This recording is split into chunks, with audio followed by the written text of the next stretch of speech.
Time for all the latest fight action, direct from Wales in the United Kingdom, 100% live, it's Big Fight Weekly, with your hosts Chris Hume and Stu Palmer.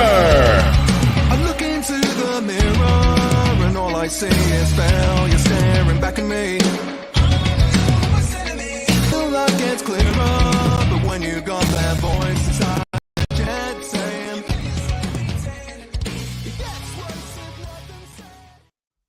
a warm welcome to episode 58 Powerful.tv Big Fight Weekly with myself, Stuart Palmer, and my co-host and cousin Chris Hume. How are we, Chris? Yeah, good, mate, good. Excited for the fights we've got coming up.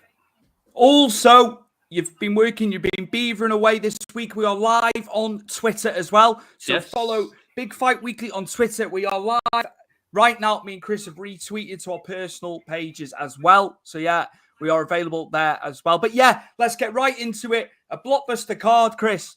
The big numbered event, UFC 274. And we're going to open with the huge lightweight title fight between Charles Oliveira and Justin Gaethje.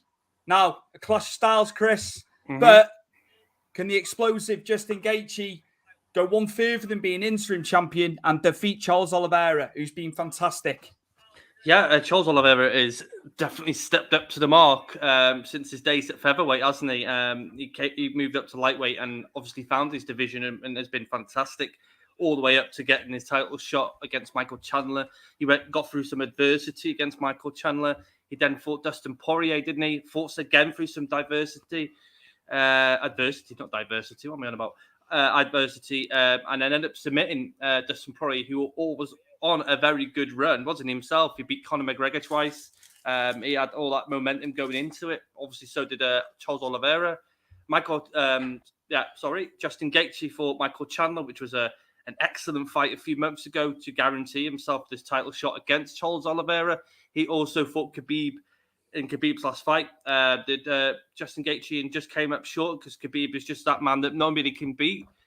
It's an interesting shoot because it's a clash of styles, isn't it? Where we all know Charles Oliveira is a demon when it comes to the grappling and being BJJ mastermind.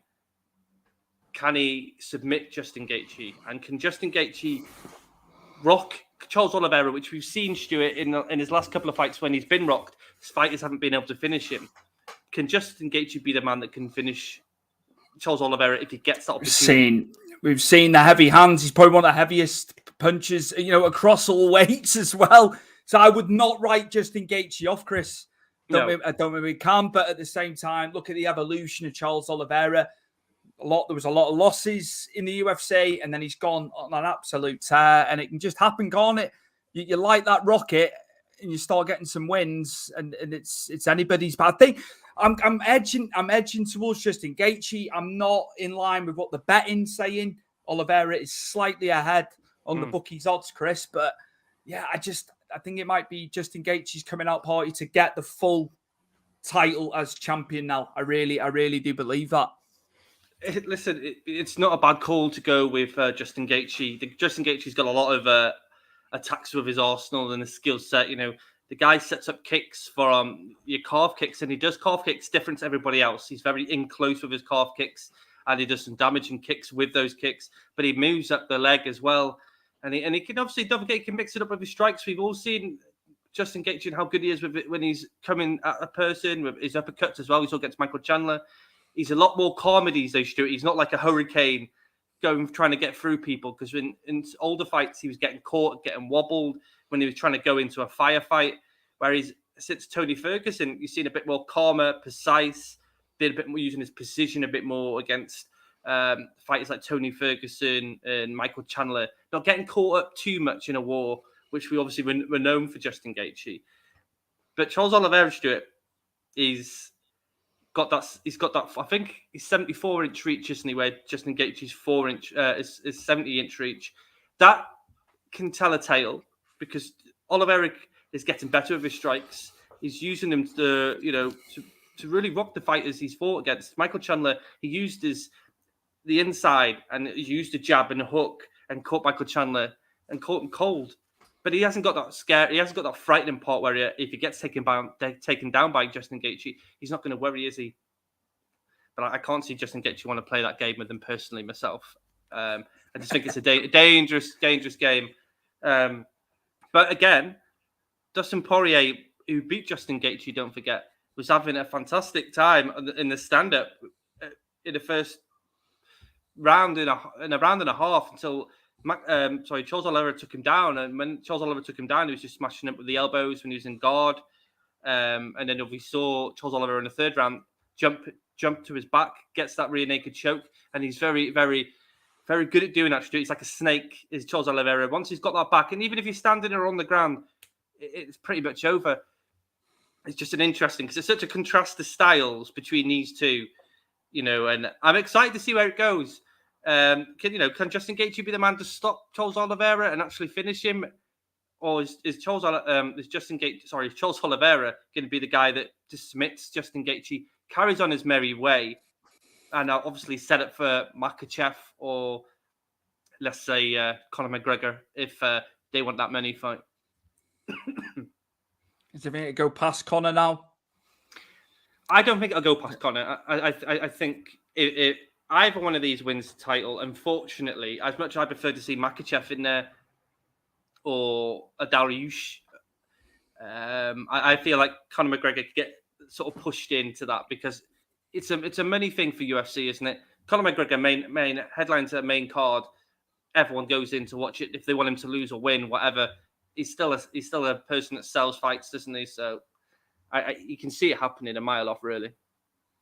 Absolutely, and it's happening in Phoenix, Arizona as well. I was saying to you off camera, wasn't I? I was there years ago. Went to that arena. It's good down there, man. It'll be good to have an Arizona card. I know that's been a while, but yeah. Anything else to add on this, Chris?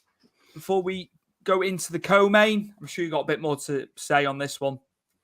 But no, I think it's just an interesting. Like I say, it's interesting because it's a clash of different styles. Like I say, it's not like wrestler versus striker, because Justin Gaethje has a collegiate wrestling background himself. But can he stop Charles Oliveira if Charles Oliveira can take him down? We saw what Khabib did to Justin Gaethje in Dubai. And don't forget, I don't think Khabib's got as good as submission style as Charles Oliveira has. So it's interesting. I'm not picking a winner, Stuart. I've done this the second time in a week now. I've done this. Because I like both men, and I'm not really bothered which person wins this fight. I just want a good fight. It's always good. It's good to be like that, neutral with it. Yeah. In some respects, and I'm going for Gaethje myself, but yeah, no, it's good that you're not bothered. You just want to see a good fight, and styles make fights. Yes, as they do. As the line goes. So this is the epitome of styles make fights. And here he is, Mr. Don McGuire. Sup, mates? How are you, Don? How are you, Justin Don? beats Charles. He's with me on that, Chris. Yeah, he told me this on the phone yesterday. Yeah, Mr. McGuire and me are on the same lines, or along the same lines of it. And Lewis Young, hi all. Lewis, who do you think's going to win in this UFC lightweight title match? Oliveira and Justin Gaethje, please let us know, Lewis. Right, moving on to co-main. Absolutely. Yeah, here we go. Rose Namajunas defends the strawweight title against Carla Esparza. 2 Ultimate Fighter alumni, Chris. It is the second fight, and my word, look at the difference in Rose Namajunas in more recent times, Chris. Look how far she's come. Carla has, remained within the promotion as well. But yeah, a huge fight in the co-main, and I'm edging towards Namajunas on this one, Chris. I think if you look at both fighters, Esparza is plugged away after losing the title against Joanna Jędrzejczyk, but plugged away and it's done fantastic to get herself back in contention and back at a title shot. Rose Namajunas has just built a dynasty in a way that she's come away from that loss, I think, 8 years ago when they fought in the Ultimate Fighter finale for the strawweight title originally. But she's come away and got better. And it's the movement, the leg kicks, the things she sets up, the boxing. She can mix in her grappling. Which, it's going to be an interesting thing because we know I would fair say that Esparza's probably got the better grappling than Rose Namajunas in this. But I don't think, if we're talking stand-up, I don't think Colin Esparza gets anywhere near Namajunas when it comes to the boxing side of things. So this is where against you, it's grappler versus striker. And it's who can get hold of who first. I'm with you in the case. I think Rose Namajunas is going to be too quick, too slick, too precise. So explosive. And when you've got it on the resume, you've beaten Janet Jacek, you've beaten Weili Zhang. It's just amazing. It's just amazing how far she's come. We always knew she had something about her. It took a bit of time, didn't it, for it to plot a course at the higher echelon of the division. But youngsters, kids that want to get into MMA, that's the embodiment right there, isn't it? What Rose Namajunas has managed to achieve. Well, yeah, 100%. She's had to get through adversity, Stuart, in her life as well as her mixed martial arts life. So, you got to give props to the girl that, she lost the title, unfortunately, against Andrade when she got dropped on the head, which is, unfortunately for her, it's just one of those things that happened. She went away, she came back, she beat and avenged that fight against Andrade. She beat Weili Yang with that fantastic head kick where she looked low, went high, and caught Weili Yang completely off guard with it. She rematched Weili Yang, a much tougher fight, a very close fight, but she started edging it and actually using the grappling in that. And you saw how she's come full circle, where she's not just a kickboxer anymore. She can use that grappling and she can use it dominantly. It's just against Carla that might not be a thing that she can use as much, because obviously Carla's a wrestler herself, so she uses her wrestling to take other fighters down and beat them up on the ground, and she's done that fantastically all the way up of getting herself, in contention where she is now.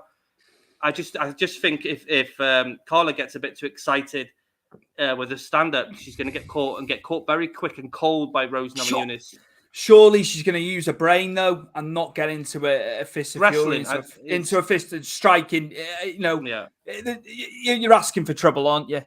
Especially with what we've seen from Thug Rose. Well, Don McGuire's there and Rose destroys Carla. Again, that's something else that me and him had a conversation on the phone about this weekend's card, and Don said immediately that Rose destroys Carla Esparza. But it's just one of them. They still have to fight. Carla's deserving of this title shot. She's got herself here. They have to sort of play it out. So it'd be interesting to see who's next for Rose if Rose gets the job done on the weekend. Is it going to be Weili and Jacek for the winner? Because they are getting rematched, aren't they? I am right in thinking that. Is that? Yeah, I think August time. I think that is. Yeah. Is that what we would see next off the back of these two fights? That's what the combination would be. I think so. Because if you really look after Rose, and then you've got Weili Yang, Joanna John Jacek, then you've got probably Carla Esparza, probably in that sort of triangle or square per se, if you want to put it that way.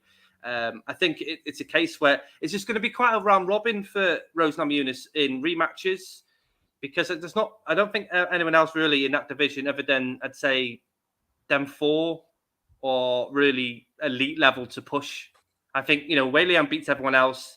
I think John Jacek, if she can find herself to where she was originally and bring back that sort of power and the fantastic striking and then the brave strikes she used to bring into her fights, then yeah, maybe. I think Rose Namajunas beats everybody else. Carla, I think as well, probably beats everyone else below them. It's going to be interesting, but this fight game moves so quickly, Stuart. Shocks happen, people rise out of the blue where you don't see coming. So I could be completely wrong, and it could be someone in that ladies division, in the strawweight division, that just appears out of nowhere and takes control. But at this point in time, I've got Namajunas in charge of this division for as long as she wants to, as long as she keeps her mental side and her mind focused on the fight in itself. I think she goes far. She says she's the best. Let's see if she can become the best in the division and one of the best ladies fighters in the whole of MMA. Absolutely. What a co-main, and what an opening. Obviously, opening with the two big fights at the top of the card, and more fights to come, which we're going to get into next. Any more comments, Chris, before we move on? No, we're good to go, mate. Okie dokie. So obviously, Stuart, we've been waiting. It's Tony Ferguson. He's been very outspoken this week as well against another man with absolute power, as we've seen, Michael Chandler. We've been waiting for Michael Chandler to come to the Premier organisation for years and years. He's settled in, hasn't he, Chris? He's had some. He's definitely settled in. He's had some absolute bangers, but we know Tony is to say it's fists of fury. I'm going to use that line from both guys, Chris. But who have you got edging this one? If I'm going to ask you to pick one of the guys in this one. Well, I'm going to pick in this one, Stu. I am actually going to pick this time, and I'll take this picture down. I'm going to go with Tony Ferguson. I'm going to go with Tony Ferguson. And I know Don McGuire's just wrote Chandler, and I think he's going to look at me and think, why are you going with Tony Ferguson? And this is why I'm going with Tony Ferguson, because I think he's had a lot of time out to sort his head out, sort where he wants to be. And I think Chandler's just a great matchup for Tony Ferguson and Tony Ferguson's style.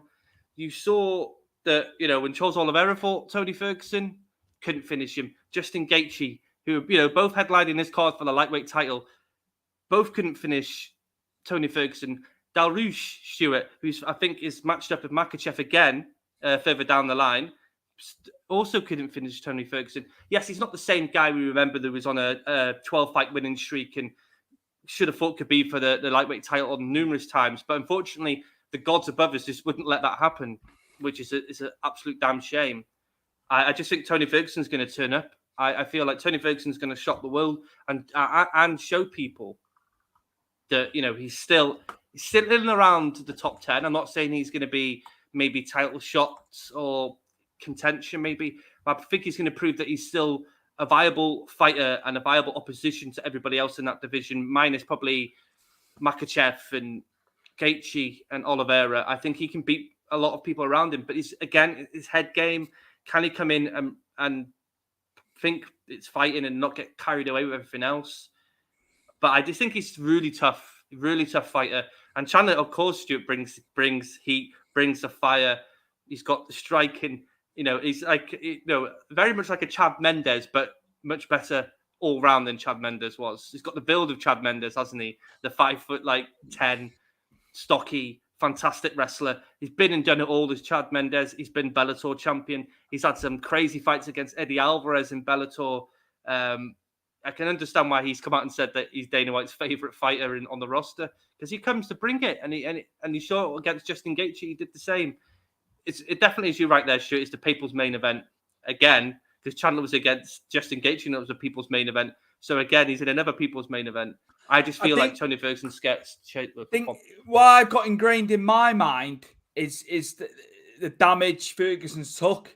Because he's gone out on his shield a lot of times, but at the same token, Chandler's took damage. But I think he's took that's got to be a factor, Chris. The amount of damage Tony's took in more recent times. It was just bad, wasn't it? That he could never get to Khabib when he was meant to, because who would have known? We'll never know with that one. I know Khabib went on to annihilate everybody, but when Ferguson was on the crest of the wave and he was beating everyone put in front of him, who's been on a 12-fight win streak? That was not many people, not in that division. In historical terms, that's a hell of a run. I know some of the opponents may have been questionable in that run. I wouldn't say. Do you think he did fight high caliber right the way through there? Listen, I'll reel this off for you, Stuart. What did Don have to say then as well? Sorry, I saw. I think he wants to. I think Don is saying a bet here. £10 bet. Right, okay. Well, yeah. All right, Don. Yeah, I'll give you a £10. I do get paid out this week, so I did win. I did win on the Fury fight, Don, but I don't bet very often. But yeah, I might throw a couple of quid on. Right, okay, Stuart. I'm going to throw these fights. I'm going to throw these fighters at Tony Ferguson when he was on his magical run. So you've got Danny Castillo, Abel Trujillo, Gelson Tebow, Josh Thompson, Edson Barboza, Leonardo Vallata, Rafael dos Santos, Kevin Lee, Anthony Pettis, Donald Cerrone, and then obviously he went on a 3-fight losing streak, which he's currently on. But a lot of them, Stuart, were finishes. There's only a couple I'm looking here now, which is Castillo and against Josh Thompson, and Rafael dos Anjos with decision. The rest he won by finish. Josh Thompson came over when he switched over to UFC. He came over a lot. There was a lot of hype behind him, wasn't there, at the time? Finished Nate Diaz. No one else has been able to finish Nate Diaz.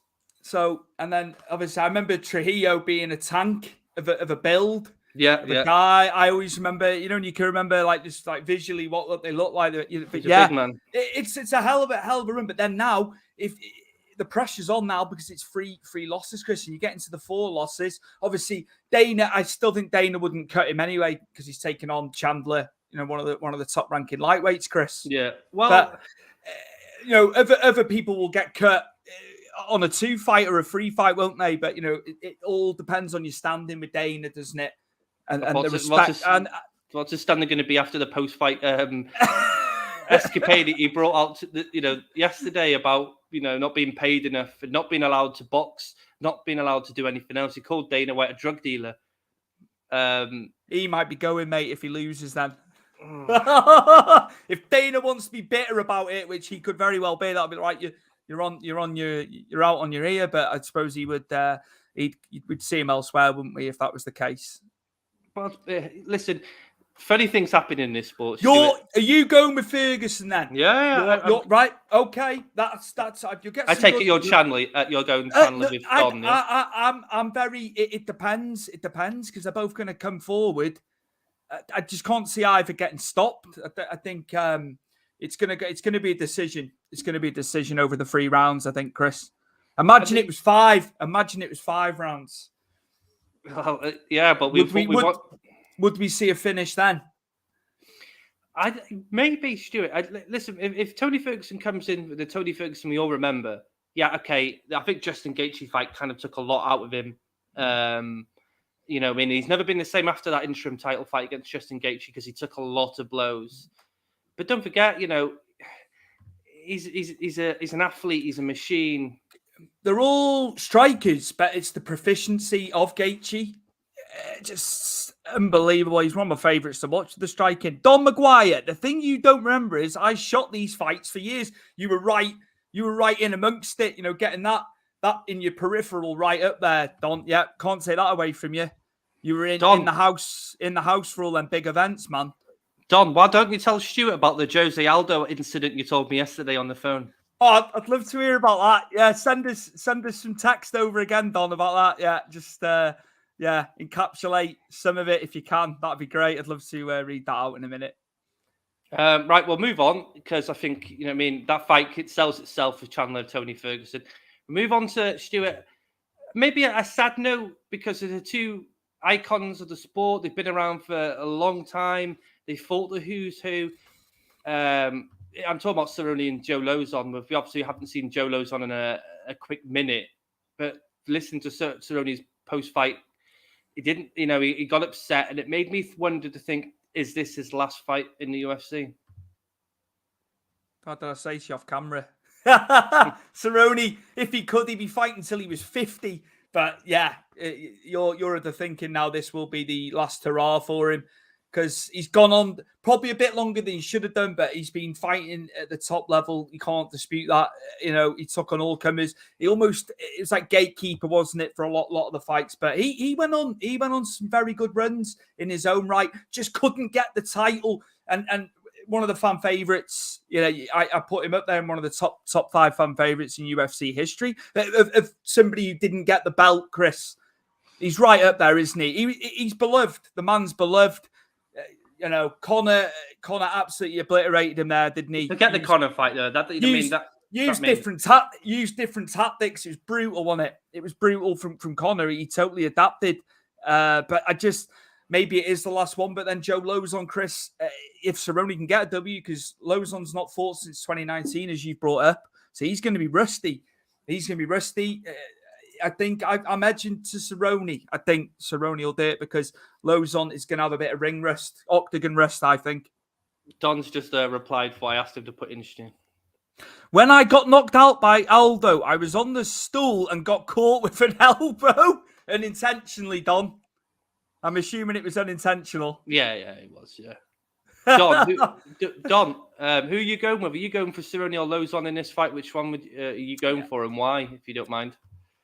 That's a hell of a story, man. Yeah, he told me that yesterday. I know he's done it briefly there. I'm sure he could have given us more, but yeah, it encapsulated what he wanted to say. But yeah, Chris.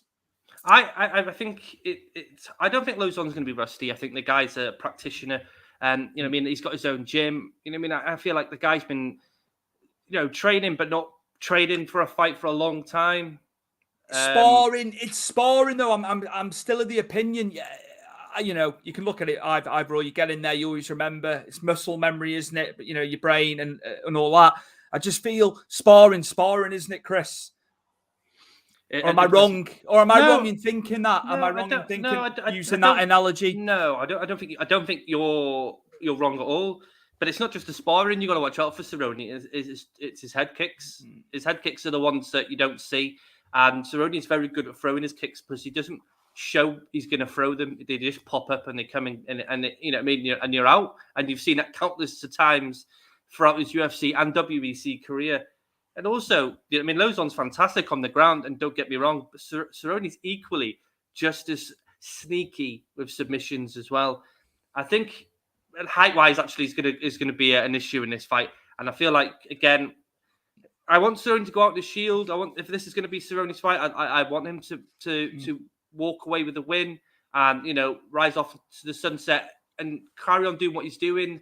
You know, his extreme sports he loves doing, or keep training in his gym back at his own ranch.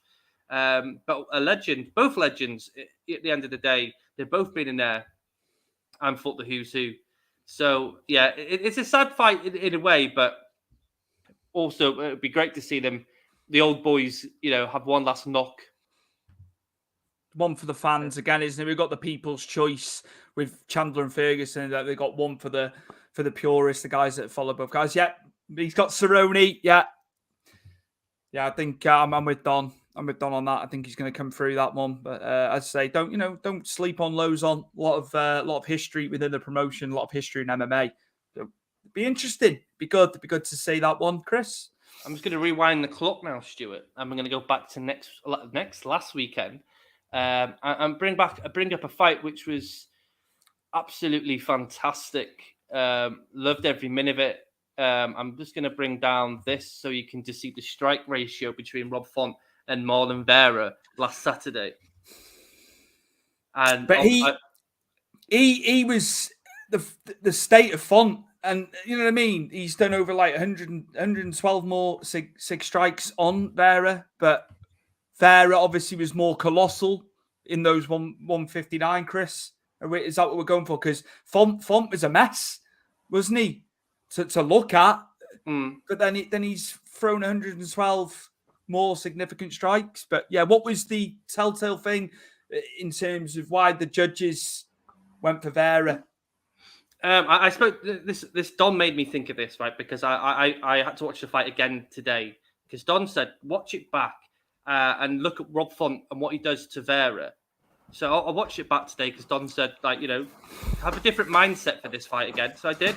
Rob Font, and Don even said this to me yesterday.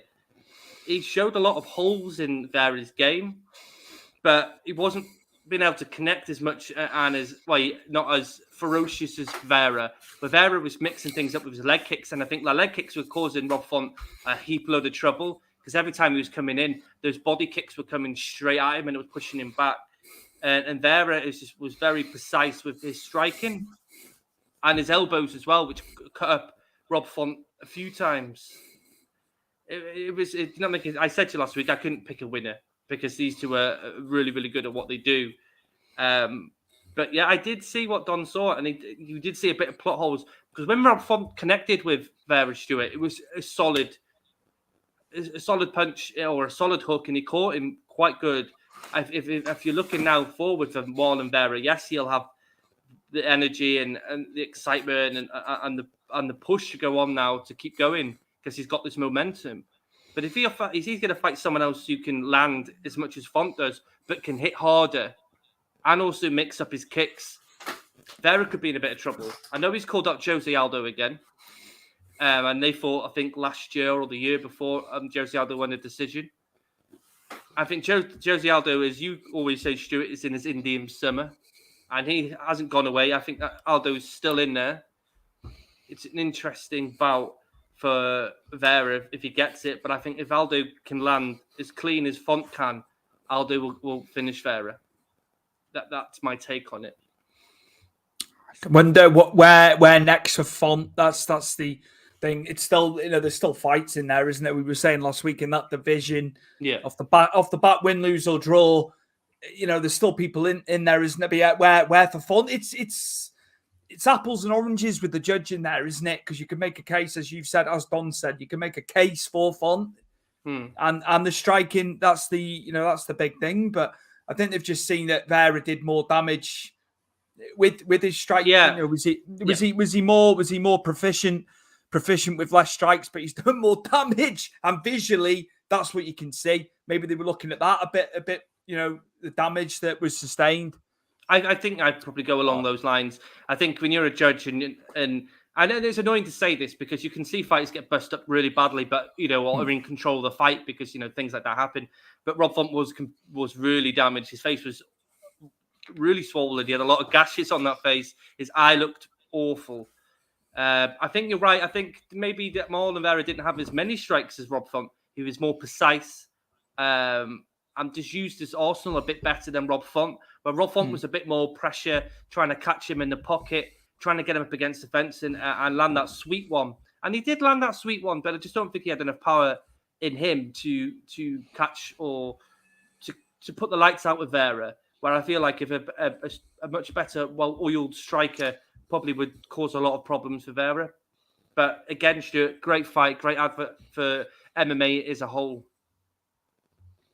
Absolutely incredible. Like you said, Chris, there was going to be no let-up in that when we previewed it last week, and it delivered. It delivered fantastic. Again, from a neutral standpoint, if you're not favouring either fighter, again, just unbelievable. Just proves the quality in MMA. Vera will fade. So Don is sticking with that.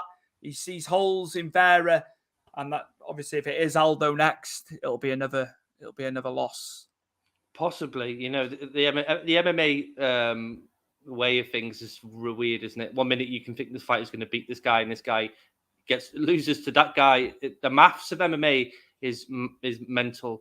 But yeah, Don said to me yesterday that he thinks Marlon will fade away. Well, Stuart, you want to move on to the big one this weekend in the terms of boxing? Absolutely. And there's...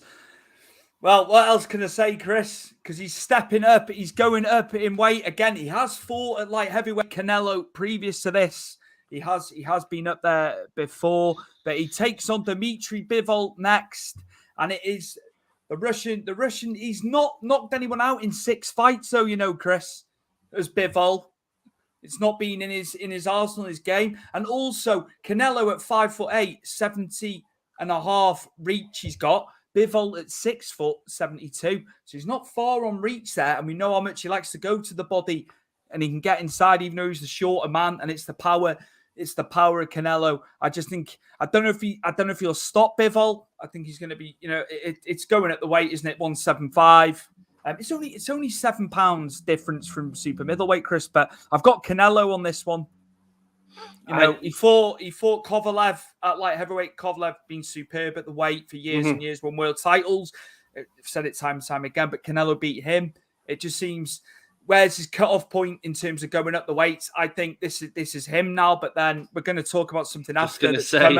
You brought to my attention. Actually, I hadn't seen it, but yeah, in terms of Saturday, Sunday for us, I'm going Canelo to win this. I think Bivol hasn't stopped anyone. And he's going to need a stoppage to beat this guy because it's just Canelo's arsenal. And I think we're going to see similar to what he's done to guys, the headshots as well. It's just pure power. He's like a bull. He's been amazing. He's been amazing, and he's pound for pound for a reason. And we got Tyson Fury in there, and he's ahead of Tyson Fury on the pound for pound, which is good going, isn't it, Chris? Yeah, but the difference is where Fury can't really go anywhere in heavyweight. Canelo's fought the who's who, gone up, beat the who's who, gone up again, beat the who's who, come back down, beat the next person who's supposed to be the best. these sort of fighters, Stuart, is special. These sort of fighters, they only come around every so often. And, you know, the best thing probably to him was that he lost to Mayweather many years ago because it created the beast that we see as Saul Canelo now. I'm interested. I'd like to see when we bring that up, Stuart, the comment he made today. I'm a bit more intrigued about that one. Absolutely. Again, I'm not knocking Bivol. He's fantastic. He's a great boxer. He's a great boxer. The earth-shattering thing, the alarming thing is that he's not been able to stop anybody. You know, he's got stoppages on his record. Also, he's 18-0. Canelo, you look how many fights he's had. Typical Mexican, isn't it? When they're younger, they box. It's all that, and there's got to come a point with this though where he's going at the weights. And now I think cruiserweight isn't too far of a reach for him. I think he can do cruiser. He'd only have to put on another 25 pounds. It goes up to 200 pounds, doesn't it? He could be under. He'd be under, wouldn't he? But then I've also heard, Chris, Gennady Golovkin free, but that would be at super middle at 168. They obviously fought at middleweight at 160. He has a win and a draw, doesn't he, over Gennady Golovkin. Disputed with that first draw. I think Golovkin beat him in the first one, but that's not how the judges saw it. But I am hearing they're still looking ahead. They're kind of, it's almost as if they're looking past Bivol, bringing up Golovkin. But then if he's got the light heavyweight title, I'm assuming he's going to want to carry on it there. So I don't know in terms of timeline whether he's going to come back down to have the third fight with Golovkin straight away. I think that at the end of the day, and I said this when we talked about this originally a few weeks ago, Canelo holds all the cards. He's the money fight. He's the fight that everybody is chasing who in the lower divisions. It's up to him what he wants to do. If he wants to carry on at light heavyweight or do that cruiserweight thing that we're going to bring up in a bit, it's all up to him. He's the money man. No one else. He's the star. And like I say, he holds the cards. He's Eddie Hearn's cash cow as well. And he's got a hell of a roster of guys. You know, the deal he is on. There we go. Mr. Maguire, Canelo is just unstoppable. Don, it's been amazing. And when you look, the only blemish on that record, obviously, he's got 2 draws on his record, but then the only blemish was Floyd Mayweather. But he was young, man. He was, I think, if it had happened maybe 2 or 3 years later. But then there's been questionable judging in fights, isn't there, where Floyd Mayweather is concerned. Marcos Maidana had him beat. And it was there for all to see, wasn't it? And I think there was some backhanders to the judges. But Chris, are we going to move on to our sub topic with this one? Because you brought this. Oh, yeah. Sorry. Yeah. Chris brought this to my attention. This has come out. Was it today or yesterday? Today. This was circling. So here we go. Canelo makes bold claim that he can beat Usyk at heavyweight, weighing in at 201 pounds. He genuinely believes he can beat Alexander Usyk. He said to me, if you can make that fight at 1 pound above, he'll beat him. That's what he's saying. I don't know. It might be a bridge too far. I mean, again, Usyk has gone up from cruiser to heavyweight, but the sky could be the limit for Canelo. But I'm just wondering, it's naturally bigger guys. He's only 5'8". And, you know, look at Mike Tyson. What was Mike Tyson, 5'10"? 5'11", wasn't he? Something along those lines. 5'10", 5'11". I just think it's a bridge too far. It's just a bridge too far. Usyk's incredible. Hey, you can't blame the man. You can't blame the man for wanting to go up the stratosphere and go up all weights. But I think heavyweight would be a bridge too far. What do you think, Chris? No, I agree. I don't think Usyk's a clever move. Usyk's kind of the same sort of height-wise. He's not as tall as a lot of the cruiserweights we've got in the cruiserweight. I'm not talking about Lawrence Okolie, who would tower over Canelo if they fought at cruiserweight. It's not a bad call. And again, he's the guy. He's got everything and all the cards. If he wanted that, then I'm sure after Usyk and Joshua and maybe Fury have had all their rounds, maybe we could see Canelo Usyk at cruiserweight if Usyk wanted to do that. It's an interesting one, Stuart. I'd like to see it because the boxing prowess of Usyk against Canelo's small, precise, draw them in and then go for blood. It'd just be really interesting because there's, again, another contrast of different styles in the fight. Here we go, Mr. Don Maguire. Canelo is just getting better and better. It will be a war. Stuart, what's your rewind on the Stevenson title fight? Are we getting on to that next, Chris? Are we going into Katie Taylor? Well, we'll jump into Stevenson. Why Don's brought it up? Because Don's brought it up, yeah, we'll go with it. Shakur Stevenson, utterly dominant against Oscar Valdez to unify the super featherweight division. Obviously, some more titles. I think he's got one more to grab before full unification. But as you can see there, he's just getting better and better. He's great defensively. Valdez is known, to be hard hitting, Chris, and he didn't really hit him with that much, did he? And to be fair, Stevenson did say about Valdez, he said, I did feel his power. I haven't felt power like it, but it didn't make him wilt, did it? It's just incredible. The speed, the hand speed, the power, the varying shots from Stevenson as well, Chris. And but we are hearing that it could be Lomachenko next, because I'm struggling to see anyone at super featherweight. They call it junior lightweight in America, but obviously it goes by super featherweight. I just don't see anybody. And then if Lomachenko is game, it could mean that Stevenson's going up the weights to face Vasily Lomachenko. Stevenson is incredible. He is one that is a distance fighter and great. Yeah, it was so well done. It was so well done defensively and keeping the distance, as you say. And Valdez is powerful. He's a powerful kid, man. So just another fantastic performance. He took on Jamal Herring previous to this, and he was dynamite, wasn't he, that night, Chris? What were your? I'll go to your thoughts, man. I'll shut up for a minute. No, it's fine. I only watched the fight today. I obviously I've never seen Valdez before. I thought Valdez was a very quick, smart, intelligent fighter, but there's again, Stuart, is the elite, and then there's the elite. It's the people that are above the elites that just have all the skill sets. It's the jab that Stevenson would throw, but it was like lightning, because he jab, his head would move out the way, and he's round the corner, and then his jab's there again. He was conscious of what was coming back, but he's so alert. He's just so alert. It's amazing. Fantastic distance. He set the distance on his own level, and when Valdez did come in, and he caught him, about 3 or 4 times, didn't he, up against the ropes? But then Stevenson would whip out, he'd pivot, and he'd be in it again. But it was just the quickness of the jab. When he mixed it up, he'd go jab and then go hook, but he'd be bouncing straight back out, and it was fantastic to see. Again, it's another pioneer for the sport that, a lot of people say that boxing is dead, boxing is dying. But fights like this, for people like me who are still learning about the sport, they're really, really good to watch. He's only 24, and do you know what else? He's the complete package, because he talks well. He talks well pre-fight, post-fight. He can sell himself. He's charismatic. The kid's charismatic, and the sky's the limit. He's nowhere near 30 yet, so it's just crazy.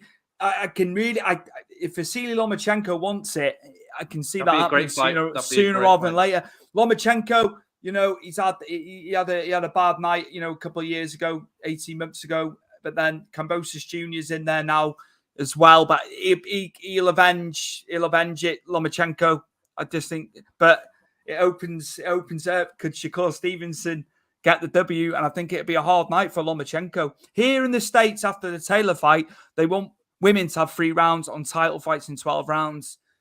What do you think? What's your thoughts? That's your wheelhouse. What do you think? I don't want to come across disparaging to women. Women's sport in general is just so much more elevated now. It's incredible to see. Why not? Or do 3 minutes over 10, because they're doing 2 over 10, aren't they?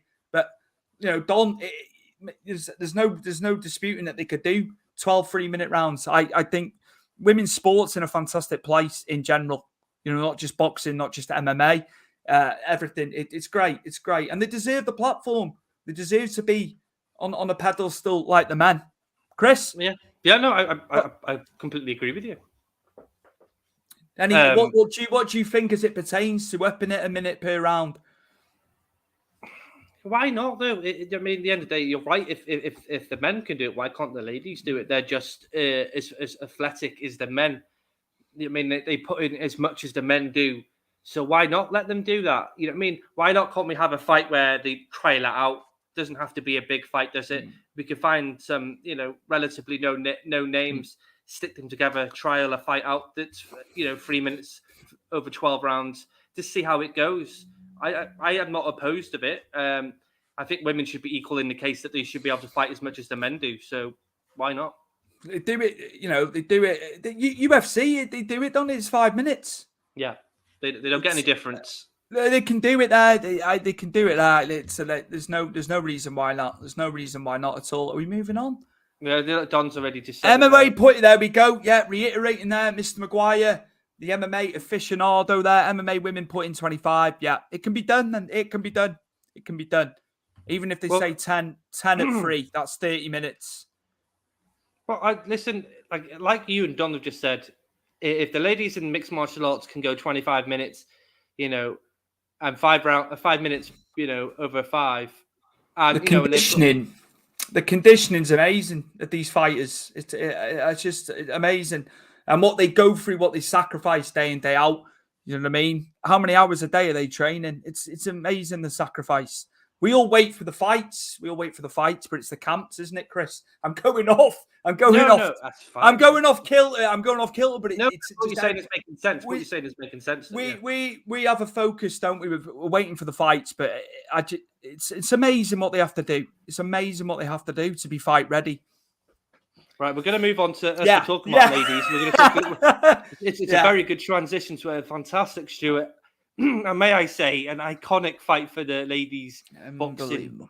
Unbelievable. Madison Square Garden, obviously we said, the biggest pre-sales ever.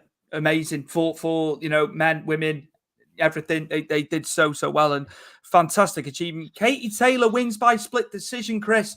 Amanda Serrano, obviously 7-weight world champion. We did say it could be tight, and it was. A lot of the people, a lot of the journos were saying it was a 2. They had Katie Taylor 2 rounds up. That's what I've been reading. The Zone's commentary was terrible. It was biased. Jessica McGaskill, sour grapes, because obviously Katie's beating her. I just felt it was all pro Serrano, and they kind of took away from Katie Taylor, which they shouldn't be doing. Stuart, I started in boxing 37 years ago. Yeah. Yes, Chris has told me, and I have heard, man. Amazing. Don Maguire's a legend, Stuart. He's been and done everything. The amount of service you giving and the stuff you've been privy to and what you've got to see, man, amazing. It's testament to you, Don, and the man you are. Amazing. It's longer than we've been alive, Chris, by a year. By a year. Don started a year before we were born. We weren't even in nappies. We were in diapers at that point, Don. Yeah. Unbelievable. And he stayed about Madison Square Garden being sold out as well. It's what an achievement. And the crowd, man, obviously, the Irish contingent, as we know, they travel so well. The crowd was amazing. At the Mecca that is Madison Square Garden. Amazing. But yeah, Chris, what did you think in terms of, do you think she was 2 rounds up, Katie Taylor, on some of the cards, obviously, and what people were saying? Or did you have Amanda? Because obviously they've had a split decision there. Could you make a case? Who was the guy, Stuart, who was writing who was talking? They were going when he was doing his own round by round. Who was the guy who was doing that? Because when I can't think who it was on commentary. Charlie something that was he was doing his own fight score alongside obviously the fight when it was live. Right, okay. And I watched the fight today, Stuart. Watched the whole thing, no highlights. Watched the whole thing. And he had Taylor round 1, and then he had Serrano all the way up to round 6. And obviously, the tide changed a bit then. I can kind of see that. I can kind of see she was a lot stronger in the second half, Katie, but it was just non-stop. They were both going at each other the whole time. Yeah, it was knocks. Yeah. They met in the centre. It's very tight, and it is hard to call. And it is what you see and what somebody else sees in a lot of cases. I'm not disparaging Serrano in the slightest. She was fantastic, but I love Kate Taylor. I love what she's about. But there's going to be a rematch, as you said. They're going to make a rematch. But I've been reading again in the last 24 hours or so online. They are looking at Croke Park, where they do the Gaelic Games. Obviously, their sport there in Ireland. And Croke Park, which you've obviously said over the years for Conor McGregor, that was always spoken about. It holds 90,000. Yeah. But as you've said, the cut-off points for events over there, 11 p.m. curfew. That could be a problem. But I mean, they're just going to have to do it. They'd have to do it earlier. But off the back of that, They can sell 90,000 out in Ireland for a second fight. Just to get back to your question, actually. Yes, sorry. I had Katie Taylor up by 1 round at the end. I know because we spoke about it after the fight, and you had a 2 and I had a 1. Serrano was game. Fantastic. You know, I mean, you can see that she was carrying the power. You can see that Katie Taylor, when she got caught, you know, she was like, you could see that, holy shit, she is quite powerful. But the boxer was Katie Taylor. The combinations, and she set a lot of things up, which was really, really good, and it was good to watch. Serrano's been up the weight. She's been up at heavier. Do you know what I mean? She has. Yeah. So that's testament to Katie Taylor, and I think it was a big step up. It was a big step up for Katie Taylor. There's no question about it. But yeah, I just had that second portion, man. She was very good. She was very good. But again, it's got to be a rematch because there's not much else around in the division for either lady. Don McGuire, Stuart, off topic. Do you think Layla McCarter has been underestimated in her career? I don't know enough about her, Don. You've just gazumped me. You just gazumped me here. You're gonna have to teach me a little bit on her. He knows a lot. You see, and he catch you out like that. He has caught me out. I'll hold my hands up if I don't. Obviously, I know of the name, but I don't know enough about her. I know she was highly regarded, but yeah, I don't know enough about the girl. The name, obviously, I know the name. Don, throw some stuff in. You've got me. You've reeled me in there, Don. No, nice work. Don, give him some quick stuff on her. The great Botha is in the house. Francois Botha. I am right in saying that, aren't I? Yes, you are. Absolutely. Right. I'm going to move on, Stuart. Okay. Because we've still got quite a bit to cover. I know you want to touch upon this, Dana White's little wacky comments today, so I'm going to let you lead this one. I'll go with it, mate. And all those expletive guys are overpaid in terms of boxers. But at the same time, Chris, and you've hit it home many a time, the UFC fighters aren't getting paid enough, are they? So that's my first thing. Yeah. And as you said, he loves Canelo. So Canelo's drawing more money than anybody else across the code of boxing. Yet he's giving off that they're overpaid. But at the end of the day, the promoters are paying at the top end, especially. I'm not saying lower down and lower weights that aren't as well known within boxing. But it's just he's talking crap, man. He's talking crap. The money's there. The money's there for him to pay. Like Fury and that, the purses, and then whatever they're pulling in terms of pay-per-view revenue. You've said it yourself. He's not paying them fighters right, especially the champions. You've gone on record about Francis Ngannou. I know I'm segueing. No. I know. Yeah, I know. Yeah, I get what you mean. Yeah. You said how deserving the guys are worth more money. I'll even go with this one. You know, they're tied in with just different things. Why can't they just have their own kit manufacturers in the UFC? Just have their own. You mean sponsors brand, like it was back in the day? Because I think they made more money. I could be wrong. No, they did. Of the sponsors, they did. Yeah. Don would know a lot about this, wouldn't he? I'm just guesstimating a bit there, but Don will be able to tell you. It's all under one umbrella. I think, as you said as well, they can get paid. You can get paid more in Bellator. Certain fighters. But you can also want to do it. Why is he being so sour to the boxing, Chris? That's how I pertain him and what he's saying. This is how I perceive what he's saying. I think he's under a lot of fire, isn't he, with regards to pay? When you've got the likes of Jake Paul and he's bringing it. He's not changed anything, though, is he? But that's got to be pressure from everybody, hasn't it? But then the fighters a lot of them won't speak up. Yeah. Tony Ferguson spoke up this week, and obviously he called Dana White a drug dealer, didn't he? And he said they get paid in crypto. It's a hard one because a fighter sticks his neck out on the line, and not a lot of fighters like Tony Ferguson or Francis Ngannou have got the balls or in a position in UFC to go and say, look, I should be paid more. Because they're fear of losing their job. They're fear of getting cut. That's the issue here. Hypothetically now, right? What if a couple of the top guys jumped Not necessarily to Bellator. It could be ONE FC or something like that. Would that then open the floodgates if they were going to get more? And we know UFC is the premier organization, but there's some really good promotions, Chris. You're hot on a lot of these promotions, but would that then open the floodgates again? I'm looking at it from MMA fighters' perspective here, because It depends. Am I being sour? Am I having sour grapes because he's that rip on boxing? You might have. This might be your fire back to Dana White. And Dana White, if you're listening, Stuart's on you. Like Don's jumped in here, so I'll give Don his room. Dana is the face of. He has no more ownership in the UFC. Yeah, I don't think they need to be paid more. I know fighters who made more in Bellator. No, it's good. It's a good point. It's a good point, man. It is. Dana is answerable, isn't he, to the the bankrollers at the top end. We forget this. We forget this, don't we? And I do think they need to be paid more. But do you get paid more? Corey Anderson, who's gone to Bellator, said he got paid more at Bellator in a couple of fights than he got paid in the UFC. Same for Ryan Bayless. Same for Chuck Congo.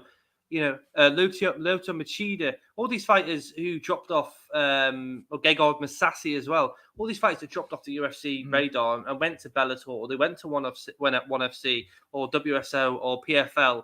They did get paid a bit. They are getting paid more. But the people I think who need this to come from is your Conor McGregor's. And I think if Conor McGregor was in line with everybody else, even though he gets paid more than anybody, so I don't think he gives a flying fuck if you're the guy who's meant to fight him but not getting paid more than he is. He doesn't care because he's making the money. But if it came from someone like Conor McGregor, Stuart, and he attacked Dana and UFC saying, no, I think UFC and fighters should get paid more, then I think that has more relevance then. And look where he had to go. Obviously, Dana was right behind him when he fought Mayweather. Yeah, because Dana got money for that as well. That was 100. That was 100 million, wasn't it? To Mayweather's 300 million estimated what they got in total for everything. So he had to go and do that. He just pisses me off because he fucking likes boxing. Like you said, he came from boxing, so he's just a bit. It's hypocrisy. It's hypocritical to me, man. But I just think at the end of the day, the top end boxing, the money's there. And they will pay him. But at the end of the day, the promoters are still pulling in whatever they're pulling in. Sorry. Don't mention Cyborg here. There we go. Getting paid more in Bellator, as you've said on this show since last year, because it's owned by Viacom. Viacom have got the money. There's money. You've said that, and Don's reiterating that right there. So they can go elsewhere. I've also, made this about MMA, but I wanted to balance it. Also, Cyborg wants to fight with Katie Taylor. I didn't know if you saw that this a couple of days after. She said that she would fancy a fight against. Oh, here we go. Don's put another one in. Dana White was Mayweather's bag boy back in the early days. I thought he was Tito's bad boy. Oh my god! Oh yeah, man. I'm not. I don't mind Dana White, but then when it comes to this pay thing, it really does irk me because those guys, man, and some of the buy rates and the pay-per-view rates that have been pulled in. If he's that pissed off about boxers being overpaid, yeah, and the natural thing he would do is go and pay your fighters more, something better. In terms of merchandising, what's been the difference with Venom and Reebok, if at all any? I don't think there is any, Stuart. Don't forget they signed a big deal with cryptocurrency. I think they were all over there. The gears. I mean, Monster. They're sponsored by Monster, who are also a big company, a $1 billion company. You see that all these companies. Modelo emblazoned around the canvas and all that, which I get that. It's the way it's gone.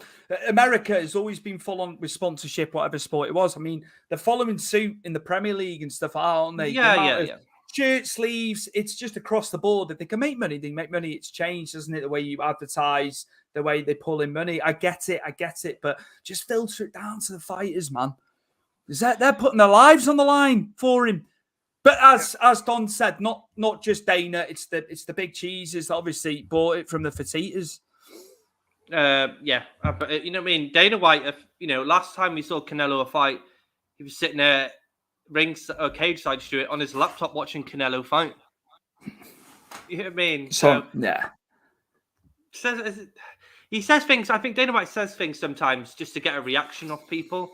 And clearly, at the moment, since we're talking about it, he has got a reaction from people. I'm sure that picture And that comment, he's, a load of people are probably in your boat pissed off. Or some people will be like, "Oh, fuck off at boxing shit." Anyway, you know what I mean? There's a lot of, it's like that, isn't it? But he does things to say things to get reactions. I think that's what Dana White's always been like. And hey, when he was kicking off with Jake Paul and he came out and brought our video, I loved it. He had Jake Paul hung, drawn, and quartered verbally in that video, didn't he?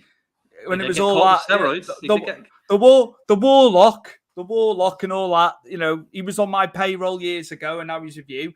And I sometimes, Dana, just think sometimes, fucking hell, man, just rein it in. You're a promoter, they're promoting, sometimes it can meet, they can mold into one. But yeah, Chris, I think we've covered this quite extensively now. That's fine. I want to, just before we finish here, Stu, I want to just go through a few fights that have been announced, and especially for the London card. And we've got some hell of a fights before we get there, Stuart. But let me just jump on to so far what the fights are, where we are. If it'll let me get there. Where are we? I think, No, one more, Stu, sorry. It's all right. I'm here. Right, so the fights so far announced, Stuart, and this is a big one from Tom Aspinall. Tom Aspinall versus Curtis Blade for the main event at UFC London, 4 months shy from the first UFC London that blew everyone out the water with how amazing everyone did. How do you feel, Tom Aspinall versus Curtis Blades? And does this give him a title shot after this? Now, I thought it was going to be Tuivasa next. I really did. So it caught me off guard. And then, then it was rumour, wasn't it, all this? I hate to admit this. Bobby Lashley went back to wrestling because the pay was better. Yeah, but we all know wrestlers get paid quite a bit, though, don't they? And he's done fantastic as well, Don. He's been amazing since coming back. And that run in Impact, when he went there before going back to WWE, served him very well to get him back up to and he's done amazing. He's done amazing back in WWE. But that is pro wrestling. And yeah, Chris, Curtis Blades and Tom Aspinall, which is huge. But I'm going to say it. I'm going to say it. Tom Aspinall again. I'm going Tom Aspinall. And I know Curtis Blades has done amazing things, but Aspinall just delivers, man. And look at Volkov. Look at the destruction of Volkov. Another fantastic fighter. He had the credentials as well. I think this lad could be on the periphery of the title shot with a win. I'm holding it up, Chris. I think he's going to do it again. I think the man's going to do it again. Well, fun enough, because you mentioned Tai Tuivasa before you went into your prediction there. He's been put against Cyril Gane in France when UFC go to France at some point this year.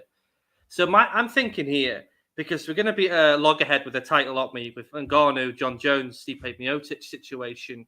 I know we've all seen the leaks, and we've all seen July the 30th, the planning for Miocic and Jones. But also we've heard conflicting reports that Miocic won't be ready until September. So here's my plan here. So we do Curtis Blades, Tom Aspinall. We do Tuivasa versus Gane. And maybe we do the winner out of them four face each other. And then the winner out of that then gets the number one contender and fights for the title next. That's my conclusion here. But they are hard fights now for Tom Aspinall. He knows this now. Absolutely. Every fight now he goes to is going to be a lot harder than the Volkov fights.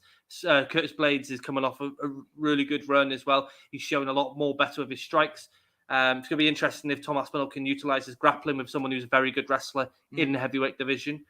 But I won't going to go too much into it because that's something I want to touch on when we get there. I'll move on. Darren Till versus Jack Hermansson, Stuart. So Darren Till is back. Not an easy fight by any stretch, and we know he's been over to Sweden training extensively. But Jack Hermansson, Chris, he's not done bad, has he? He's had some good nights in the cage, in the UFC. Very good grappler. It's a tricky one again for Till because he's got to start getting in the win column. But I don't know, man. I'm not gonna say he can't do it because he's been really working hard training, hasn't he? But that's a tough. They're all tough fights, Chris. For where he needs to be or wants to be, Yeah. If it wasn't Hermanson, they would have got somebody else in and around who's equally as good. The good thing here is, Stuart, last year, Chimaev and Hermanson had a wrestling match, a collegiate wrestling match. And apparently so. I haven't watched it, but from what reports and stuff I've read about it, Chimaev threw him around like a rag doll. I'm not surprised. So this is good for Darren Till when he faces Hermanson, that Chimaev can give him some tips. Yes, okay, we know Till is nowhere near a collegiate or sambo wrestler like Chimaev, but that is good for people who've been in there to give him the tips. But again, it's mental. It's all mental with Darren Till. Don here saying Darren Till's a 50-50 fighter. I completely agree. I think it's all mental with Darren Till. I think he breaks, and he breaks quite badly in a fight if he can't get his own way, and he can't. 170 was just too much, man. Too much of a cut. So 185 for his frame and that. He needs to be there, doesn't he? Because it was hard. It was hard for the guy, wasn't it? The 170, Chris. It was hard. It's the frame of him, and so he's got to get. If it is that is the fight, he's got to get in the win column. But it's going to be hard as hell. It's going to be hard as hell, that one for him. Last but not least, Stuart. Yes, this is a huge fight in the women's flyweight bout, Stuart. Miranda Maverick versus Molly Meatball McCann, and Don McGuire. I'd love to know what your thoughts are, because I know you're very close with Miranda Maverick, and I know you like Meatball Molly as well. But Stuart, lead it, man. What do you think? Scott, I'm going to go with Molly McCann.